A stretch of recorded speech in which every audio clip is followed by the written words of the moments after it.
Hi friends, welcome back to my channel. Interesting వీడియోల కోసం నా ఛానల్ను సబ్స్క్రైబ్ చేసుకోండి. తెలంగాణ రవాణా శాఖ రాష్ట్రంలోని వాహనదారులకు శుభవార్తలు తెలిపింది. ప్రభుత్వ సేవలను ప్రజలకు మరింత చేరువ చేయాలనే ఉద్దేశంతో వాహన రిజిస్ట్రేషన్ ప్రక్రియలో కీలక మార్పులు తీసుకొచ్చింది.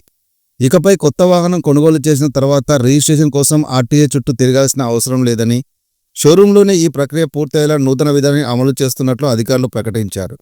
ఈ విధానం రాబోయే 15 రోజుల్లో రాష్ట్రవ్యాప్తంగా అమల్లోకి రానుంది. ఈ కొత్త విధానం యొక్క ప్రధాన లక్ష్యం ప్రజల సమయాన్ని ఆదా చేయడం మరియు పౌర సేవలను సులభతరం చేయడం. సాధారణంగా వాహనం కొన్న తర్వాత రిజిస్ట్రేషన్ స్లాట్ బుక్ చేసుకోవడం, ఆర్టీఏ ఆఫీస్కు వెళ్లడం, అక్కడ క్యూలైన్లో నిలబడడం వాహనదారులకు పెద్ద ప్రహసనంగా ఉండేది. ఈ ఇబ్బందులను తొలగించి పారదర్శకమైన సేవలను అందించడమే ఈ నిర్ణయం వెనుక ఉన్న ముఖ్య ఉద్దేశం. సెంట్రల్ మోటార్ వెహికల్ రూల్స్ 1989లోని రూల్ 48B ప్రకారం ప్రభుత్వం గుర్తింపు పొందిన ఆటోమొబైల్ డీలర్ల ద్వారా అమ్ముడయ్యే కొత్త వాహనాలకు షోరూంలోనే రిజిస్ట్రేషన్ సౌకర్యం కల్పిస్తారు. వాహనం కొనుగోలు చేసిన షోరూం డీలరే పర్మనెంట్ రిజిస్ట్రేషన్ కోసం ఆన్లైన్లో దరఖాస్తు చేస్తారు. అవసరమైన అన్ని ధృవీకరణ పత్రాలను డీలరే ఆన్లైన్లో అప్లోడ్ చేస్తారు. రిజిస్ట్రేషన్ ప్రక్రియ పూర్తయిన తర్వాత వాహన రిజిస్ట్రేషన్ సర్టిఫికేట్ ఆర్సీ నేరుగా వాహన యజమాని ఇంటికి స్పీడ్ పోస్ట్ ద్వారా పంపబడుతుంది. ఇది కేవలం నాన్ ట్రాన్స్పోర్ట్ వాహనాలకు మాత్రమే వర్తిస్తుంది.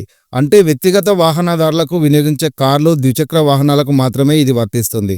కేవలం కొత్తగా కొనుగోలు చేసే వాహనాలకు, అంటే మొదటి రిజిస్ట్రేషన్ చేసుకునే వాటికి మాత్రమే ఈ వెసులుబాటు ఉంటుంది.